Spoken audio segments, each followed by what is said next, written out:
Welcome in, everyone. We're diving deep today into some fascinating news coming out of Cyprus from March 27th, 2025. Yeah, think of this as like a curated look Yeah, at what's happening over there. exactly. We've gone through and really tried to pick out the most important things that are happening, Absolutely. and kind of boil them down for you. Like your personal briefing on Cyprus for the day. Exactly. Yeah.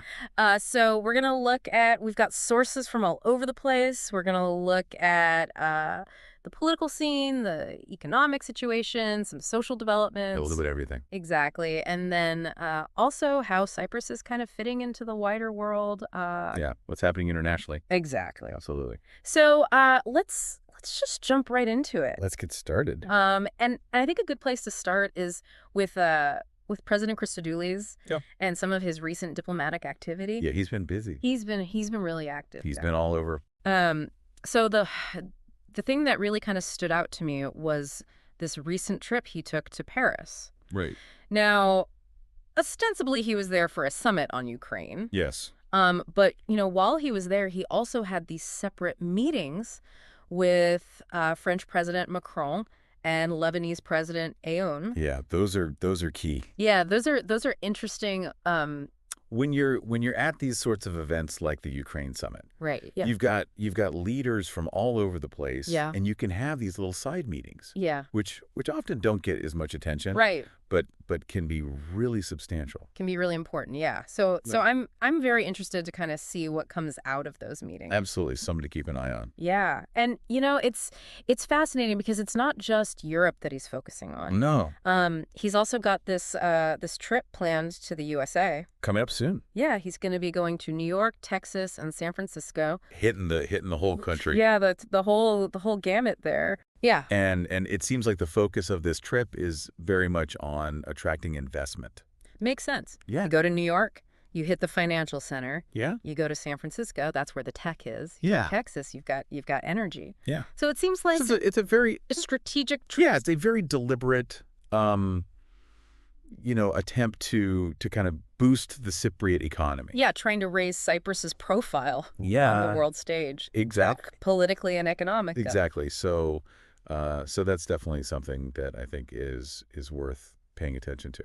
Absolutely. For anyone who's interested in maybe doing business in Cyprus or investing there, this is something to watch. This is a big deal. Yeah. Okay, so let's shift gears a little bit. Sure. And talk about the ongoing Cyprus issue. Okay. It seems like we might have a familiar face returning to the scene. There's a lot of talk about Maria Angela Holguin-Quillar potentially being reappointed as the UN Secretary General's personal envoy. A lot of people think that's the most likely scenario. Yeah, and what's really interesting is that, there are reports that both Ankara and Ersin Tatar have approved. Which is interesting. Yeah, it's very interesting because they haven't always seen eye to eye. Right. But for whatever reason, they both seem to be on board. And the UN Secretary General, Guterres, he apparently really wants her back, too. Right.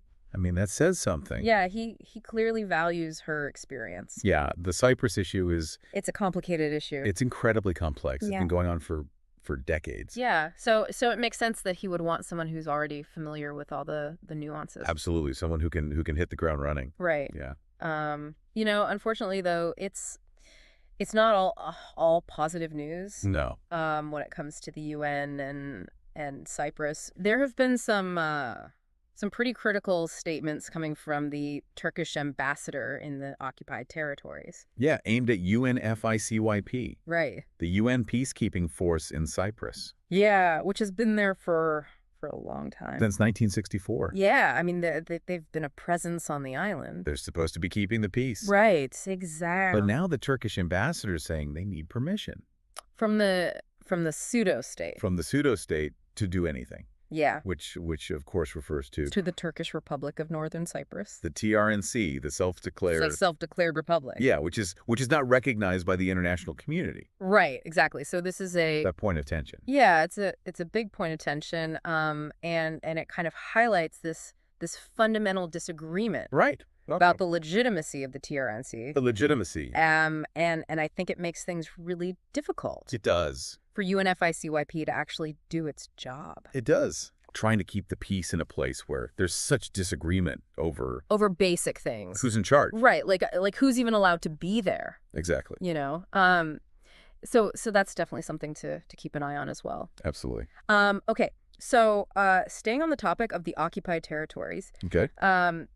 There have been reports of discussions about potential revenue sources For the real estate committee. for the real estate committee, right? And I think it would be helpful if we could just back up for a second, Sure. and just kind of explain to people what that committee is and what it does. So the real estate committee is a body that was set up in the occupied territories to deal with property claims By Greek Cypriots. by Greek Cypriots who were displaced after 1974. Right.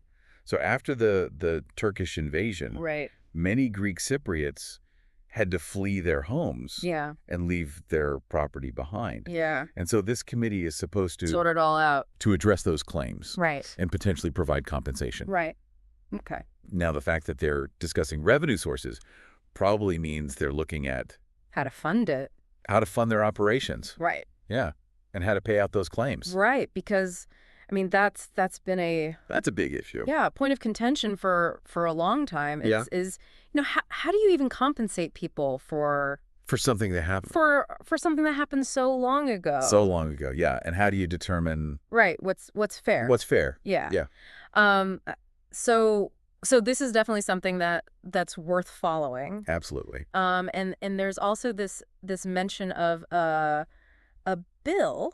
Yeah. A contact group has been working on it. Okay. And they've presented it to Ersin Tatar.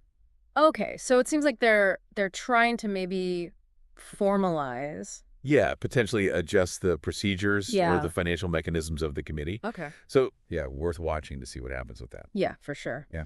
And lastly on the Cyprus issue, I just wanted to mention this headline I saw Yeah. that I thought was really thought-provoking. What was it? It was from an opinion piece, and the headline was dialogue about some roadblocks, about some cemeteries.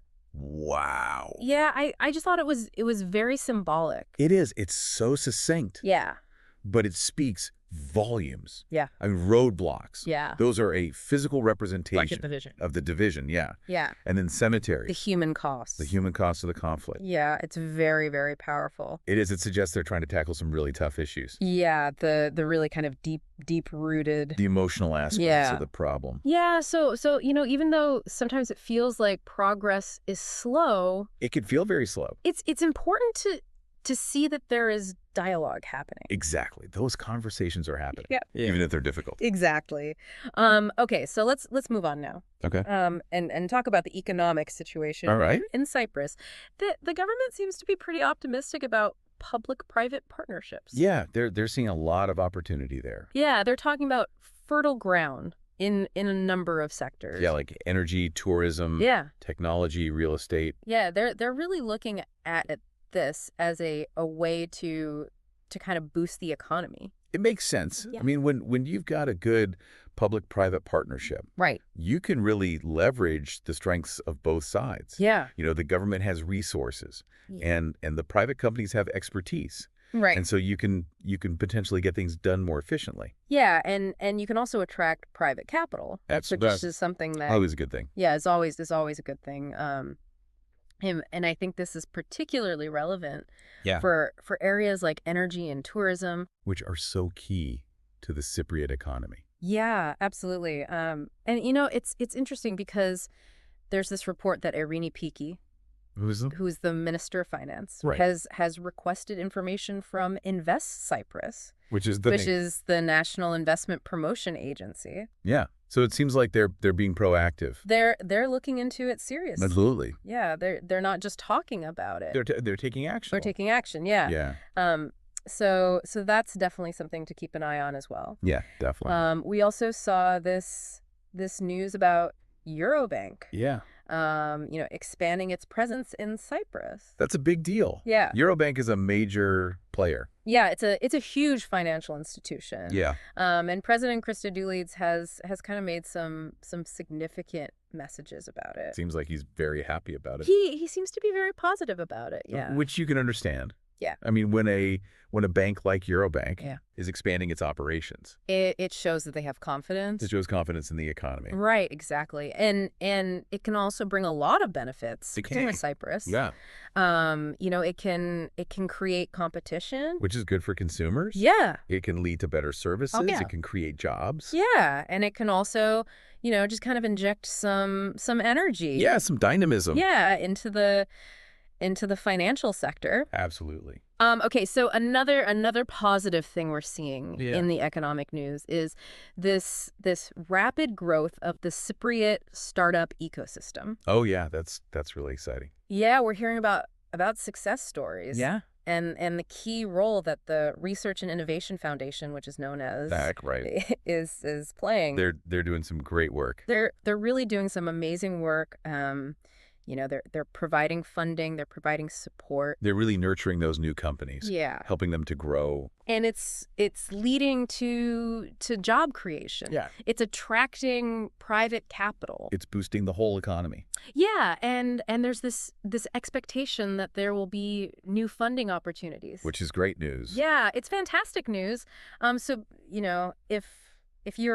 if you're involved in the tech scene. Yeah, if you're an entrepreneur. Yeah. Or you're thinking about starting a business. Cyprus is a place to watch. It's a really exciting time to be there. Absolutely. Okay, so let's zoom out a little bit now. Okay. And talk about some of the broader economic trends that are happening. Global trends. Yeah, globally. Okay. And one thing that really caught my attention was this report that a new global record for energy consumption was set in 2024. We just keep using more and more energy. Yeah, and it's understandable to a certain extent. Population growth? Yeah. Economic development?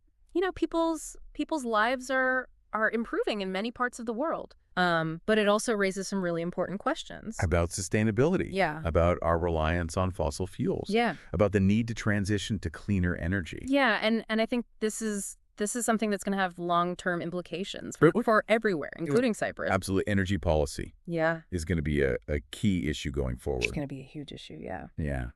Okay, so another global trend that we've seen is this decision by U.S. President Donald Trump to impose a 25% tariff on all imported cars. On all imported cars not made in the USA. Not made in the USA. Yeah, which has led to all sorts of repercussions. Yeah, reactions and uncertainty in the markets. Yeah. A lot of people are worried about this. Yeah, I mean, stock prices have fallen. Yeah.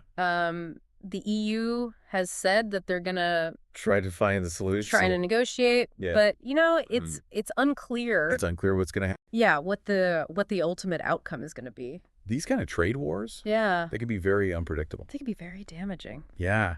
So this is definitely something that people are watching very closely. Absolutely. If you're involved in international trade, all right, this is a big deal. This is a big deal. Yeah. Yeah. And it's interesting because we're also seeing these kind of contrasting approaches. Yeah, approaches in Europe. Yeah. Britain is implementing huge social spending cuts. Yeah, 5.7 billion euros worth of cuts. And they're doing this to try to reduce debt. Borrowing. Yeah. They're trying to get their finances in order. Right, but the projections are not good. Are pretty grim. Yeah, they're saying that it could push 250,000 more people into poverty. Yeah. So it's a tough choice. It's a difficult situation. Yeah, you're trying to balance fiscal responsibility. Right, with social welfare. Yeah. It's a tough balancing act. It's a really, really difficult balance to strike. Yeah. And then on the other hand, we've got Greece. Right. Who is actually increasing the minimum wage. Yeah, they're increasing the minimum wage to 880 euros. From April 1st? From April 1st, yeah. So very soon. Very soon. Yeah. And this is going to impact about 600,000 workers? Yeah, directly. Yeah. But it's expected to have a ripple effect. Yeah, a much wider impact. They're saying over 1.6 million citizens could benefit. Yeah, so it's interesting to see these different approaches. These different approaches to dealing with economic challenges. Yeah. One is very focused on austerity.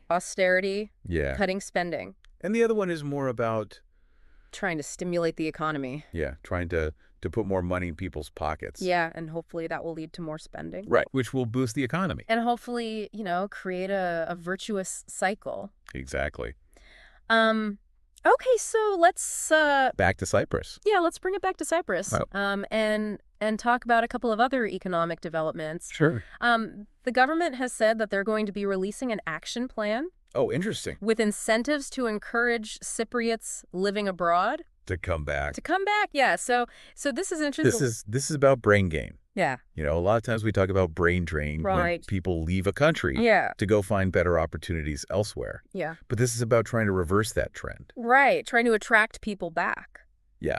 Because they often have That changes. valuable skills Yeah. and international experience Yeah. that can really benefit the Cypriot economy. Yeah, so it'll be interesting to see what kind of incentives they offer. Right. What will entice people to come back? Yeah, because they have to be attractive. They have to be competitive Yeah, people have built lives elsewhere. Yeah. So that's definitely something to watch. Absolutely. There's also been a report of a clash regarding the unfreezing of positions In the public sector. in the public sector. Yeah, Yeah. so there are some positions that have been frozen. Right. And there's now this debate about whether or not to unfreeze them. I mean, this is something that happens in a lot of countries. Right. Where you're trying to balance the need for workers, for staff, yeah, to provide public services, right, with the cost, with the budgetary concern, with the budgetary concerns. Yeah, so it's a difficult decision. It is, because on the one hand, you need those people. You need the workers to provide the services, to do the jobs. Yeah. But on the other hand, Right. you don't want to overspend. Right, and you don't want to create a situation where you have too many public sector workers. Right, where it becomes unsustainable. Yeah, exactly. Yeah. President Christodoulis has also said that he's determined to strengthen Cyprus's role As an international financial center. as an international financial center. Yeah, and this is something that Cyprus has been working on For a while now. for a while. Yeah. Yeah. So it's interesting to see that he's kind of reiterating that commitment. I mean, it makes sense. Yeah. Cyprus has a lot to offer Yeah. as a financial center. Yeah, it's got a good location. Strategically located. Yeah.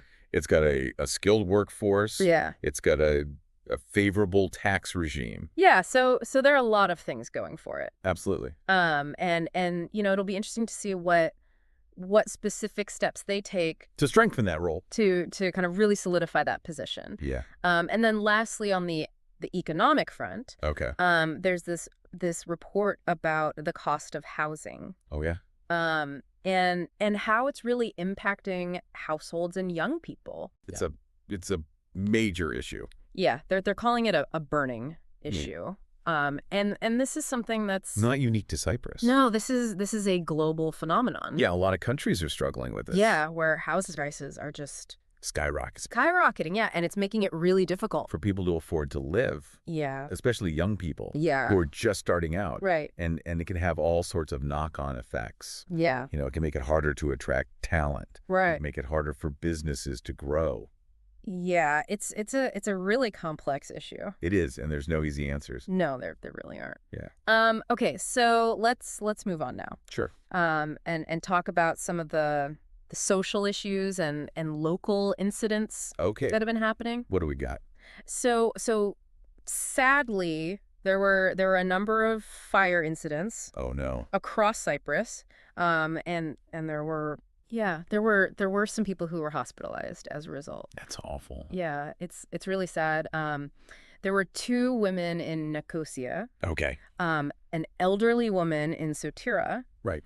and then a resident in Anthopoli who suffered face burns. Oh, that's terrible. Yeah, it's really awful. And there were fires involving a factory chimney Okay. and a container as well. So a variety of incidents. Yeah. Different causes. Yeah, and some of them were reportedly caused by forgotten cooking utensils. Which is, It's a reminder to be careful. To be careful. Yeah, these things happen, They do. but we can try to prevent them. Yeah, absolutely. Yeah. So that's definitely something to keep in mind. Yeah, fire safety is important. Yeah, absolutely. Yeah. And then there were also a number of traffic accidents involving motorcyclists. Oh no, that's always worrying. Yeah, so there was a 23-year-old in Larnaca who is in serious condition. Right. And then another serious injury involving a 24-year-old motorcyclist. Oh, okay. And then there was also an arrest involving a 19-year-old who was involved in an accident With a stolen vehicle. with a stolen vehicle. Wow. Yeah, so it's just a lot of bad news on the roads. Yeah, it's a reminder to be careful out there. Yeah, to be aware. Yeah. Okay, so this next story is really disturbing. Okay. There were serious allegations of trafficking of female students by minors. That's awful. Yeah, this was discussed in the Education Committee of the Parliament. Wow. And it's raising a lot of concern. Yeah, that's a huge issue. Yeah, it's a huge issue, and the fact that it involves Minors. Yeah, minors exploiting Other minors. Yeah, other minors. It's really, really worrying. Yeah, and they're talking about a connection to narcotics as well. Yeah, so this is something that needs to be Investigated thoroughly. Yeah, absolutely. Yeah. Okay, so let's lighten things up a little bit. Okay. There's significant dust. In the atmosphere. Yeah, across Cyprus. Oh yeah, that's typical. Yeah, and temperatures are near 32 degrees Celsius. Yeah. You know, typical. Late March weather. Late March weather. Yeah. But they're expecting a drop in temperature Okay. with rain and storms. That'll clear the air. Yeah, hopefully. Yeah. Okay, so in some lighter local news, Okay. there were 2 arrests made in connection with attacks During the Limassol Carnival Parade. during the Limassol Carnival Parade. Oh wow, so even the carnival's not safe. Yeah, I mean it's supposed to be this time for celebration. Yeah, community spirit. Yeah, but unfortunately, there are always going to be some people who Cause trouble. cause trouble. Yeah. So the good news is that They were arrested. yeah, the authorities are taking it seriously. Okay, so there's also a concerning report of a 17-year-old who is in a very serious condition No. in the hospital with meningitis. That's really serious. Yeah, meningitis is a serious illness. Especially for young people. Yeah, and it can be really dangerous. Yeah. So this is definitely something that people are worried about. Hopefully he'll be okay. Yeah,